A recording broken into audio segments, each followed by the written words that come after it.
A very interesting panel ahead of us, and we're going to talk about the challenges we face in the global trading system.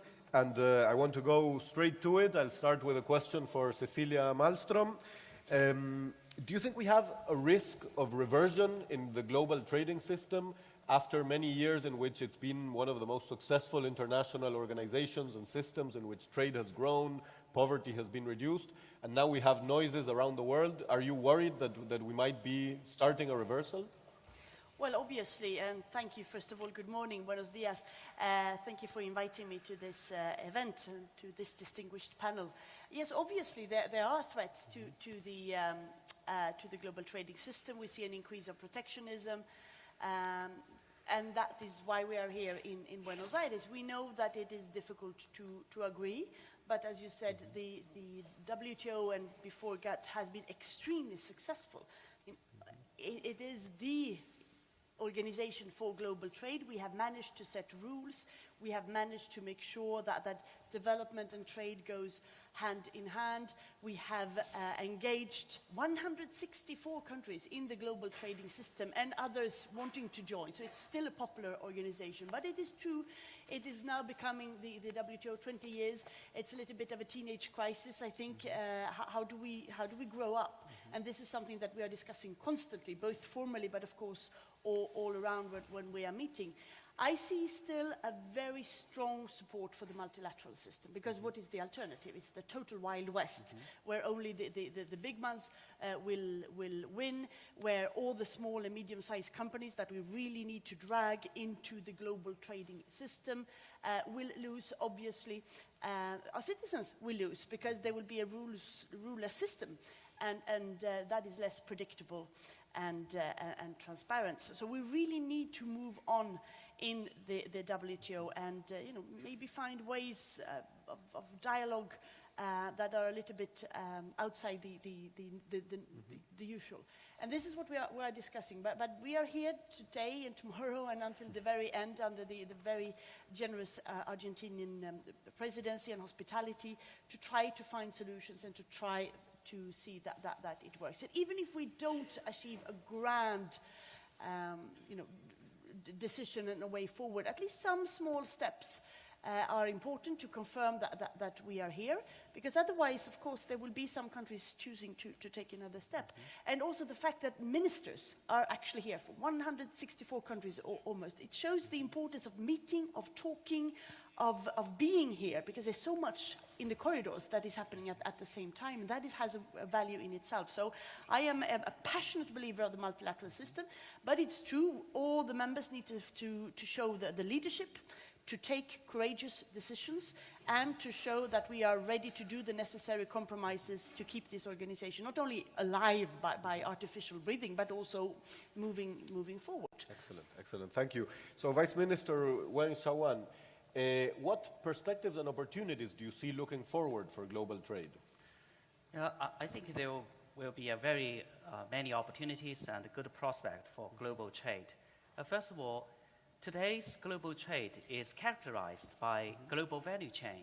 Today, one country does not have to know how to manufacture a car or a plane in order to participate into international trade. They can manufacture parts to join the global value chain.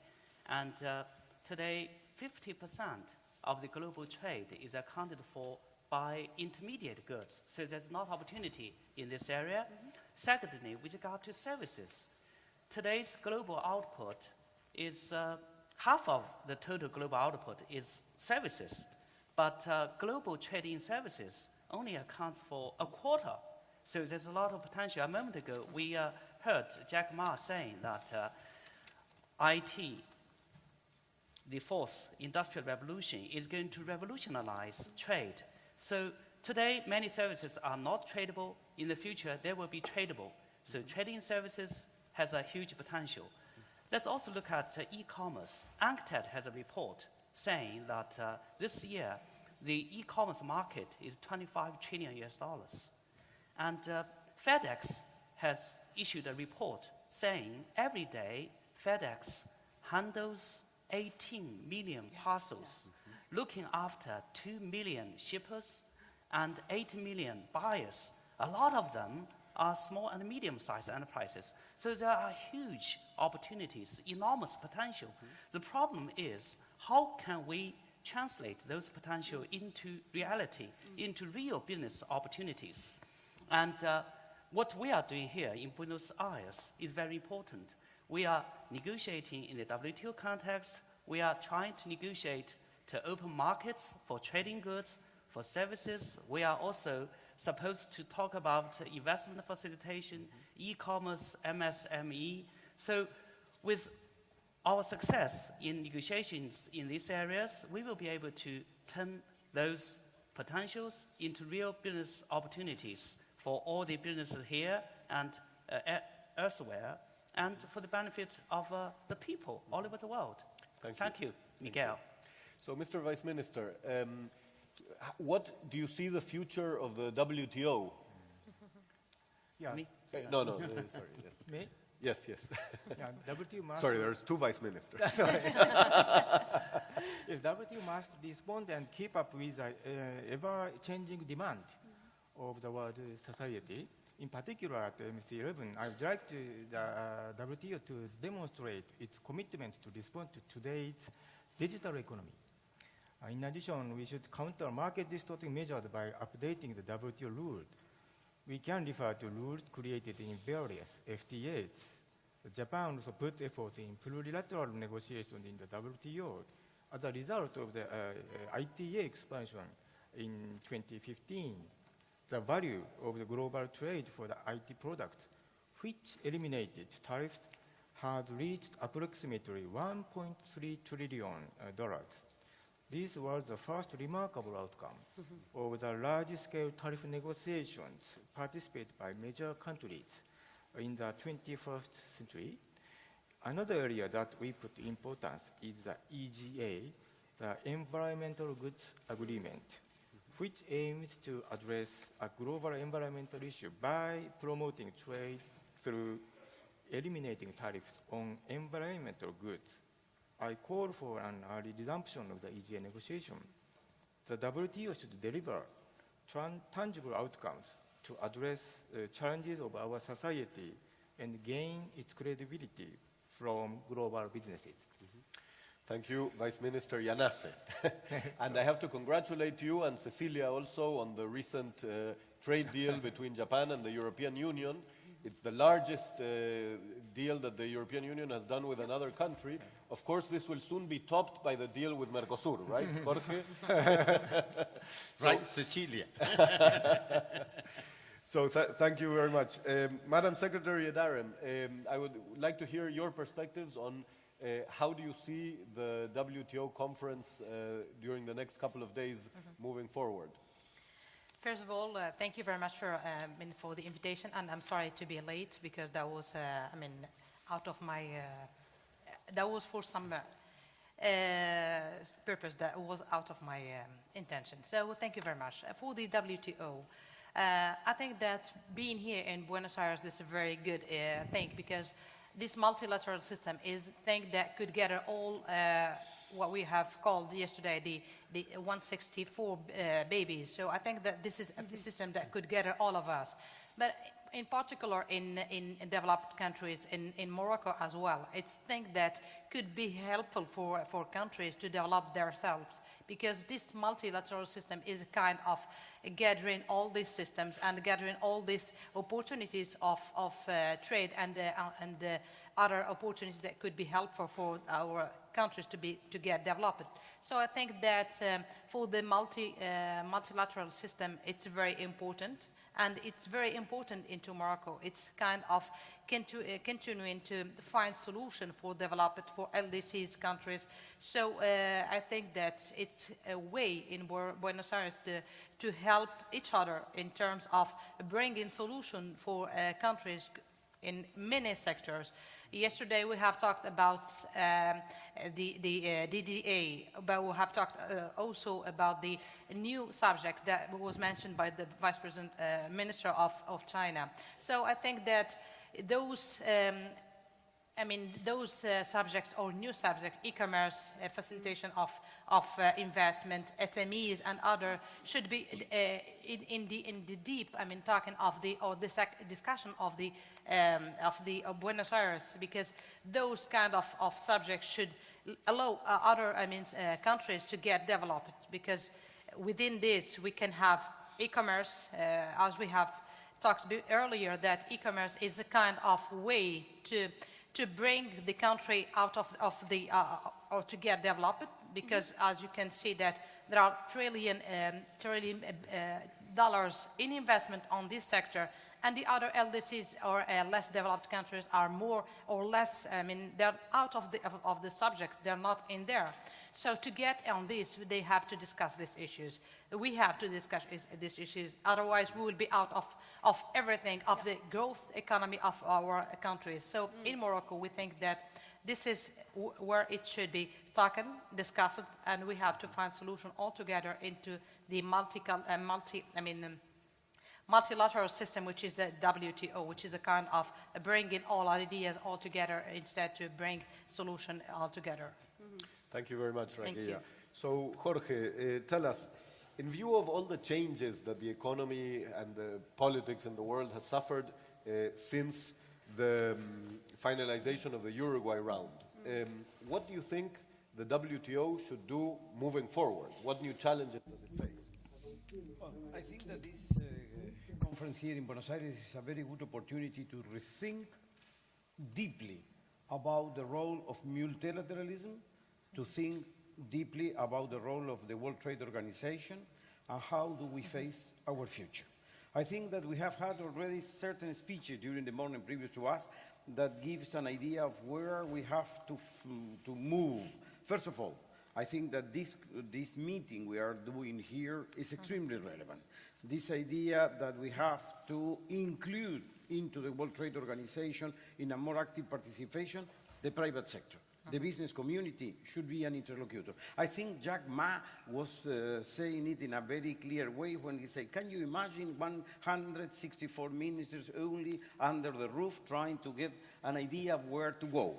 And he said, would you think how creative will be having 164 businessmen under the same roof? So probably we should have a mix of both of these. Yesterday, Susana Malcorra put a question to all of us, I mean to the heads of delegations, trying to see, okay, we know that we are going too slow in all the proceedings that are coming into the round of Doha. We had some movements in Nairobi, we had some slight movements in Bali, significant ones, that they are paving the way for the future. But I think that we have to do our sort of push to renovate the way of doing the negotiation. And one factor, it is bringing the private sector, which is the one to whom we address all the decisions we take.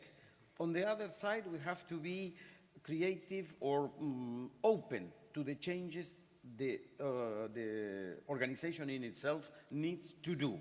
So the idea of having a sort of group of reflection, every company in the world from time to time sits and say, okay, where are we going? How are we doing business? What we can do better? The organizations, the international organizations have to go through the same process. I have seen that OECD is doing something like that. I have seen that Mr. Guterres in United Nations is taking all the representatives to sort of retires where to think what the organization is going. I think in the World Trade Organization, we have to think how to improve, how to work and make it more inclusive.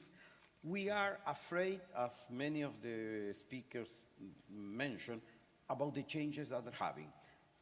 Jack Ma said, immerse yourself in the changes, which is, I think, is a very brilliant solution.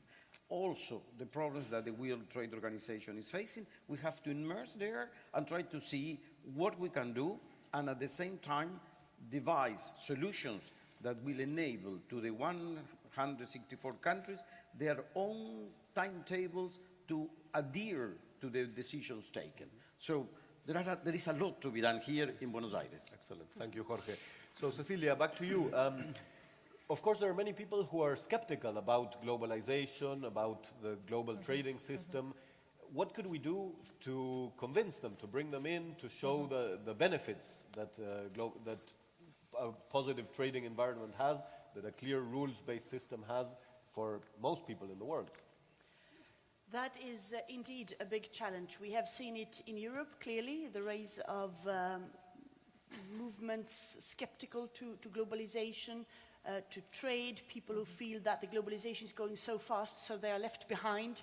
And of course, that feeling of being left behind is then exploited by populist movements, by political parties, not only in Europe, but also elsewhere. We've seen big demonstrations against trade, and we have seen people engaging in trade in a way that we haven't in many years. In a way, that's a good thing, because it forces us who do trade to do it slightly differently. And I think we need to recognize that people need to be involved in a different way. So what we have tried to do is, of course, engage. And how can you do that? Well, with a massive amount of transparency to show that actually what we are negotiating in trade agreements, there's nothing suspicious. We are trying to set rules for each other. And that if we can make that as transparent as possible to demystify it, I think much is won. So that is what we do. We publish a lot of our proposals, our decisions, our chapters, our background. We engage with civil society. We listen to them. We seek formally their advice from environmental organizations, consumers, trade unions, business, obviously, and on all levels, also the small business organizations. We try also to make sure that trade is not only about making it easier to trade that good or that service.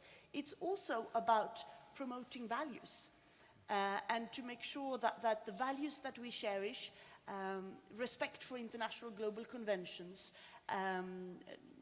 environmental conventions, ILO conventions on labor standards, are also reflected in our trade agreements. We will today discuss about gender issues. There will be a declaration that many countries have signed to see that we need to look at, is everybody really increasingly involved in trade? And there's a gap, there's a gender gap there that we need to address. We need to make sure, also coming back to the discussion that Chickma had, that small companies really see the benefits of trade. So trade is not only good on paper, but that it trickles down. And that we do things that are relevant, and that we also, after a trade agreement, engage with the small companies, especially because they have these difficulties, to inform them about these are the possibilities if you want to trade. So value, transparency, efficiency, inclusiveness, that I think is really important. Then, of course, every country has a responsibility to make sure that their citizens can benefit of it, and that then we come into more complex issues such as social system, tax systems, internal systems that of course every country has the sovereignty to discuss. But I think this should also be alarm clock to the governments, and those of us who do trade, business, but also us, we need to tell the narrative. Much. I mean, it's sometimes it's very complex. We are drowning in acronyms and jargon that we understand, but nobody else understands. So we need to make the case, the narrative, explain why this is good and how it affects the different communities and cities. And here we all have homework to do, globally, nationally, regionally, and locally. Excellent. Thank you, Cecilia. So, Vice Minister Yanase, Japan is a proposer of promoting electronic commerce and a discussion in the WTO. Could you please explain why you think it's important for the WTO to discuss electronic commerce? Yeah, actually the impact of the e-commerce will be bigger than the trade of goods in the future. So that we need to prepare. But the current WTO is made 20 years ago. So at that moment, many people didn't think about the e-commerce. So then we need to do some grade up of the updating the formula. But at the same time, e-commerce has the potential to give the good opportunity to small and medium-sized companies and people who are afraid of the free trade buy goods, because in Japan, the small and medium-sized companies are afraid of being the loser of free trade. But in the e-commerce society, they will have the big opportunity to be expanded globally. So then the political necessity for us is to appeal to those people or to those small companies that WTO or the free trade is you are the winner. You will get benefit from this revised WTO and the revised new free trade agreement. So then, at this moment, the Abe administration tried to show the meaning of WTO or FTA, but also they tried to show the domestic policy to give the capacity building or facilitating the transaction globally for those small and medium-sized companies or the individual people. Excellent, thank you.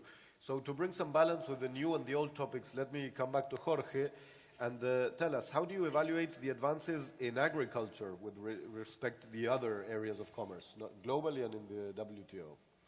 Well, I think for Argentina it's extremely important, all the agricultural issues. You know that we are a big producer, we have an expectation to be a larger producer. The president uses, we are the market for agriculture, we want to be the supermarket. This is something in which the Argentinians, we are efficient. So we look to all the process of negotiation with particular interest, with particular concern. I think that we have moved a little bit since 2002 till 2015. I think that in Bali we make a reduction in agricultural subsidies. This only came into to be in function in February last. So we are expecting to reduce it, but still the amount of protection is overwhelmingly. It's 5 times the size of the support we give to development policies around the world. So we have to keep going on this. At the same time, like it's agriculture, it's fisheries, it's always about subsidies that we are still discussing. And at the same time, we see the new issues that are coming, that the Vice Minister of Japan was referring in e-commerce. 15 years ago, we were not even talking about, not even talking, even the name e-commerce was not coined yet. But nevertheless, today is our reality, and if we go so slowly in these negotiations, maybe in 10 years, what will be too late, it will be e-commerce, because it will be too old already. So we have to address these issues that we have of the new reality, like e-commerce, and all the things that the Chinese, the description the Chinese Vice Minister made about the amount of goods moved by Federal Express and the kind of people that shows us that we have to give to our process of discussion, governments, but also the private sector, we have to be aware of the revolution in which we are living and address all this with the same ambition and working much, much more harder. Excellent, thank you, Jorge. So, Wang Shouwen, in these difficult times for global trade, China has emerged as a leader in arguing in favor of free trade. You have here today a group of delegates from the WTO, business people, and an audience around the world. Tell us how you see China playing an important role in trade over the future years. Thank you. As many of you have known, China concluded a very important meeting recently, the 19th Congress of the Communist Party of China. At that Congress, we set out a goal of realizing a moderately prosperous society by the year 2020. So what does that goal mean for the rest of the world? I'd like to say, firstly, it means that the population of 1.4 billion will have a more comfortable life. That means a lot of imports. That means beef, fruits grown here in Argentina and elsewhere could be sold in China market. And by the way, we have decided to stage a China International Import Expo next year between November 5 and November 10 in will be Shanghai. there. So that expo is aimed at providing opportunities for all businesses, all countries to display their products and services in the China market to satisfy the needs of the consumers in the fast-growing emerging market in China. Secondly, I would say the goal means opportunities for foreign investors. China will open wider to foreign investment, particularly in manufacturing and services sectors like banking, financial services, healthcare, education, new energy vehicle, so on and so forth. So businesses around the world could find opportunities in making investment in China. And thirdly, it would also mean China's investment to other countries. Last year, China made an outbound investment of 170 billion US dollars overseas, including in Argentina. We are very glad that China's investment in Argentina has been growing very fast in recent years. It also means that China will support more effectively the functioning of the WTO, the multilateral trading system, and it also means China will support the LDCs. For example, just 2 days ago, we had a good cooperation with the WTO Secretariat.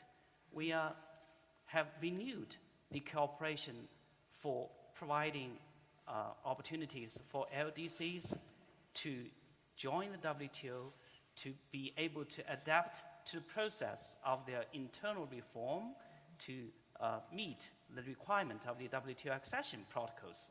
So all this means that China will be more open, China will be paying more attention to environmental friendly development, innovative development, open development, and win-win development.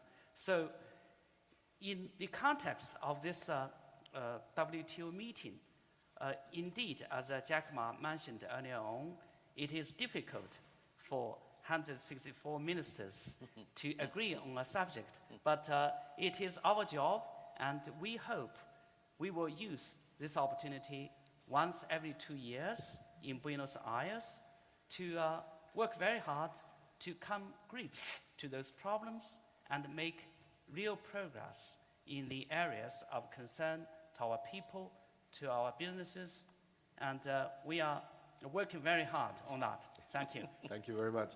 So, Raghia, let me ask you, Morocco has signed a trade agreement with the European Union.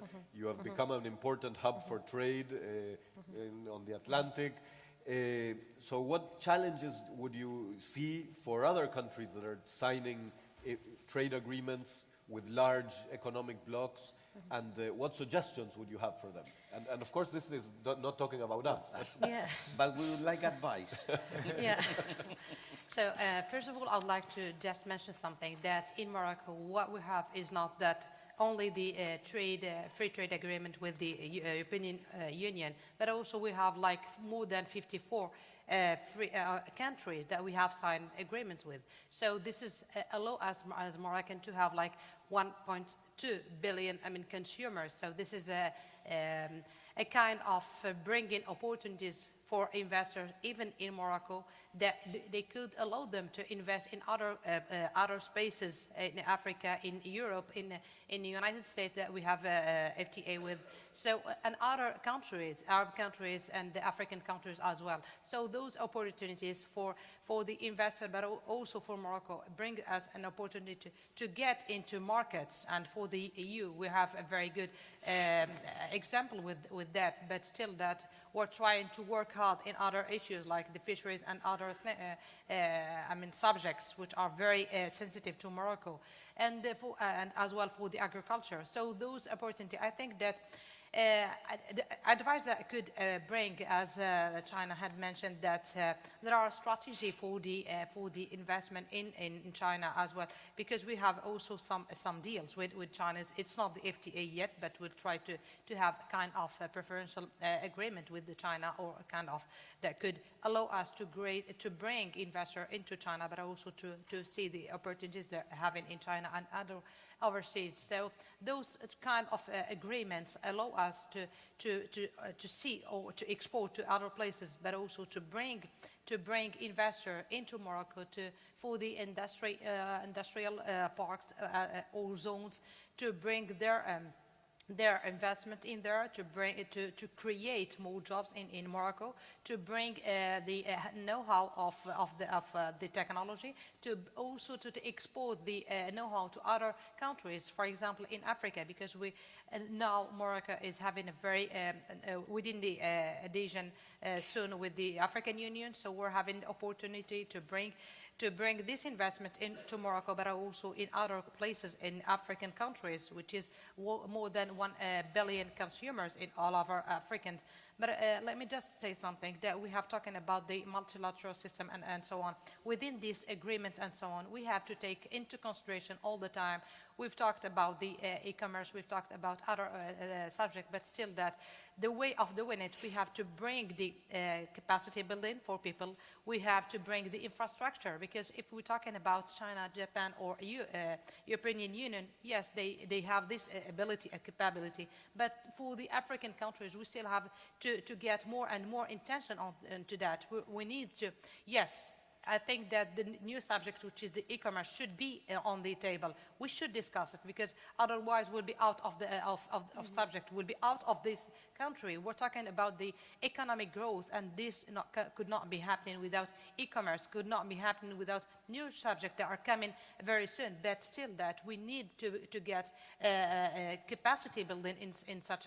In some countries, like in African countries, for the LDCs, they need to have the infrastructure to do this. So this is a kind of things that should be very good if we can have the trading agreement with other people, but still that with some, as Cecilia mentioned, that we have to have the trust and engagement. Yes, I believe on that. That if we would like to believe on this multilateral system, we have to believe it, but we have to trust it, and we have to keep promises that should be done within this WTO in Buenos Aires should become accomplished, and mainly for the LDCs or African countries. And of course, for the agriculture, we're talking about this. This is the main core of the agenda of the WTO. And Morocco is, we were as agriculture country, but still that we're trying to modernize it. It's not like others, but we're still that we need to have something to be done in this sector to overcome our necessities and need in the area, but and also in other African countries as well. Thank you. Thank you very much. So, Commissioner Malmström and Vice Minister Yanase, maybe you can both tell us a few words on the deal between the European Union and Japan, which I think we're all very excited about.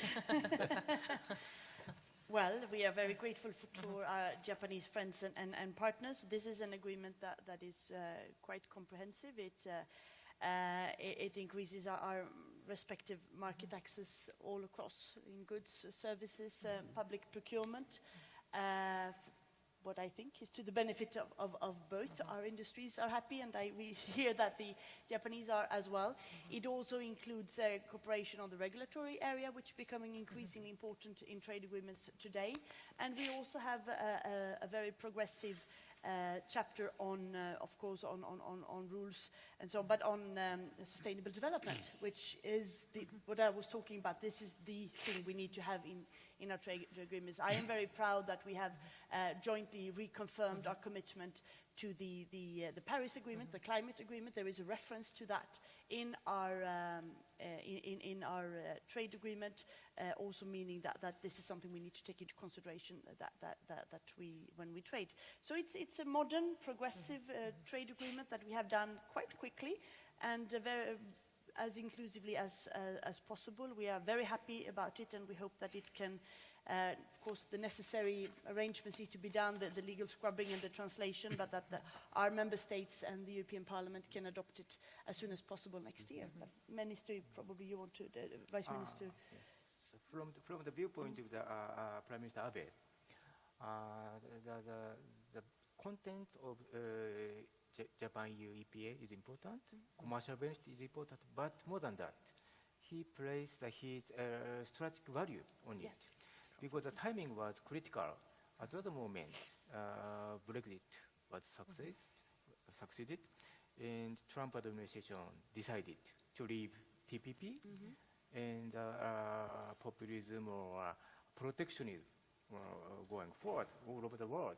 So then, Prime Minister Abe decided to spend all of his political capital to finalize the Japan-EU EPA. That is the responsibility of Japan. That's the sense of Prime Minister. Then we try to persuade agricultural lobbying groups and to try to appeal to the ordinary people the importance of the free trade. So then we need to have some tangible outcome at that moment in this place of the TPP. So then, first of all, Prime Minister Abe decided to finalize the EU-Japan EPA, and we initiated the leadership to make the TPP 11. So then the two tangible outcome will change the course of the protectionism. That's the fact. Thank you. Let me ask you, Vice Minister, since Japan is going to host the G20 in 2019 after Argentina, what issues do you see as key for us to be discussing in terms of international trade? Yeah. Still, as many people mentioned, now the WTO consists of 164 members. So then it is very difficult to make consensus, and it takes a long time. So then at this moment, WTO is not the only solution. So then the combination of the G7, G20, OECD, or WTO is important. So then G20 will be the very important part of this kind of the international forum for trade policy.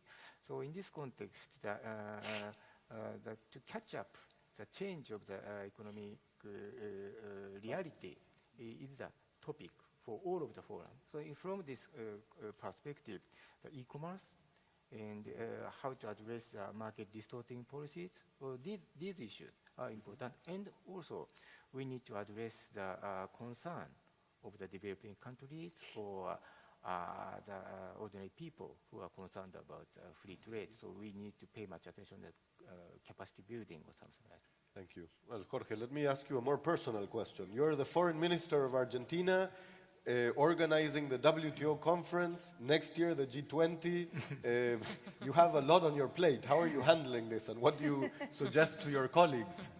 Well, we are working very hard with you just to make this happen in a good way.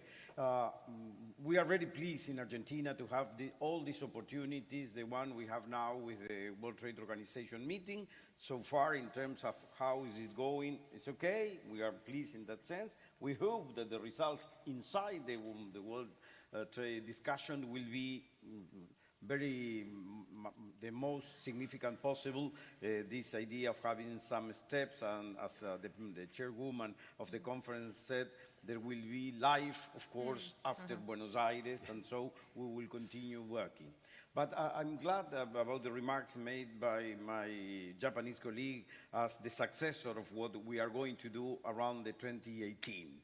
Because I think that the G20 is a good scenario to have a discussion in large terms of the principal economies and leaders of those economy or group of leaders like represented the European Union about the things that are worrying all the population around the world. To discuss and get the lines to which we are going to work in the following period. So we are paying, in terms of trade, a lot of attention to the new reality of the production. I always remember that in Hamburg, when the leaders were starting to discuss another kind of issues, in a certain moment, digital things come to the dialogue of the leaders. So everybody realized that digital and the new technologies were impacting labor, and the labor is something that we are very worried because all the leaders wanted to have social inclusion or participation of their population. So in a certain way, we realized that we will have to pay a lot of attention during the Argentinian president of G20 to the new technologies, the impact of the digital revolution, and what does it affect our population, how we ensure inclusion through, for example, education. So these are the things that are very good to have scenarios or tables of negotiation as G20. Thank you, Jorge. Well, we have a couple of minutes left, so I would like to ask the whole panel a couple of final thoughts, both for the delegates who are doing the hard work at the WTO, but also for the private sector who want to engage in global trade. What is your main message for this conference and for the future? Let me start with Rakia. I think that for the private sector as well as for the WTO, we should get a link all together, because within the private sector, in the global system, so we can have a lot of things to be done and to improve our lives, daily lives in our countries. So I think that this is a very good thing that we could have this link all together. Thank you. Thank you. Please. Yes, all over the world, the government have the tendency to be dogmatic in the negotiation. So then the biggest challenge for us is to how to catch up with the business reality or the newly economic development. So then the involvement or teaching the business reality to each government is an essential role for the businesses all over the world. Thank you. Cecilia? Well, I would like to build upon that, because that is the most important thing we can do in cooperating. We need to make sure that we deliver as much as possible today. There is life after as well, so there will be an agenda on the multilateral, and as I said, we really hope that this will send a signal that the multilateral system is still alive and kicking. Business has this role, as the Deputy Minister of Japan says, to make sure that those of us who negotiate talk about the right things, the things that are relevant for the global business community. E-commerce, obviously, but there could be a lot of other things that help us to bring that on the agenda, because even if some business people complain about complicated rules and so on, I think everybody benefits that they are transparent, clear, predictable global rules. That is good for business as well. But help us put that on the agenda to make sure that we discuss things that are relevant for those of you who do trade, namely business. Thank you.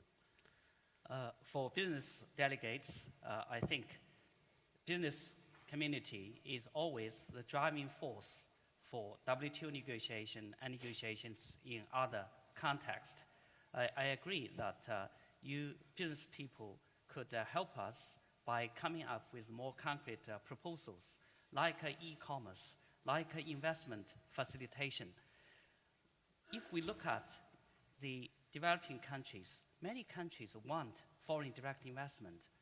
And however, the outbound countries, investment countries, particularly those investors, are hesitant because they are not sure about the predictability of the host economy investment regimes. They are not very sure about the transparency of the host economy regimes. So I hope business people could help us to come up with concrete suggestions so that they could be brought up at the WTO meetings like we are having now, so that we could address them to the benefit of both the investors and investment recipient countries. Thank you. I think that we are in a time of change. There is, as we said, a revolution coming in, particularly in the way we produce. We have not to be afraid of it. We have to be part of that revolution, embrace, leader that period of change. And we need that both governments to be more open and more proactive to the changes and the search of solutions. And in the sense of the business community, I think that you have to be more interactive and participant, not only saying to the governments, what do you need or what do you think it is not right, but making proposals. And you have the skills and the capabilities to be involved in the process of decision and be part of that process of decision. Thank you very much. Thank you to all the panelists for a fantastic discussion. Please join me in a round of applause. Thank you.